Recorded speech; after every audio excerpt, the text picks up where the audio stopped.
అసలు పెన్షన్లు అనేటటువంటిది అందరికంటే ఎక్కువ ఇచ్చింది మేమే, జగనేమి ఇచ్చాడని అని చెప్పి ఇంతవరకు అనేక సార్లు మాట్లాడుకొచ్చారు చంద్రబాబు గారు. అలాగే ఈవెన్ మొన్న కూడా రాష్ట్రంలోనే అత్యధిక పెన్షన్లు ఇస్తుంది మేమే అని చెప్పుకొచ్చారు. కానీ ఈ పింఛన్లు ఉన్నాయి, కొన్ని తగ్గించారు. అసలు అత్యధిక పింఛన్లు ఎవరిచ్చారు?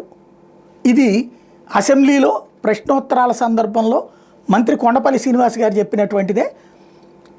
2019 జూన్ నాటికి, అంటే జగన్ అధికారంలోకి రాకముందు నాటికి సామాజిక భద్రతా పింఛన్ల పథకం కింద రాష్ట్రంలో 53,85,796 మంది లబ్ధిదారులు. 53,85,796 మంది. 2025 ఫిబ్రవరి నాటికి 63,59,907, అంటే దగ్గరగా 13 లక్షల మందికి జగన్ వచ్చాక ఇచ్చాడు పెన్షన్లు. జగన్ వచ్చాక ఇద్దరికే ఇచ్చాడు పెన్షన్లు, అడిగినోడికి అడగనోడికి ప్రతి ఒక్కరికి ఇచ్చుకొచ్చేసాడు పెన్షన్లు. అది ఇప్పుడు ఇక్కడ మరొకసారి స్పష్టమైంది. ఇప్పటిదాకా వీళ్ళు అధికారంలోకి వచ్చాక కేవలం 14,097 మంది పేర్లనే తొలగించాం అన్నటువంటి చెప్పే సందర్భంలో ఈ విషయాన్ని బయటపెట్టారన్నమాట.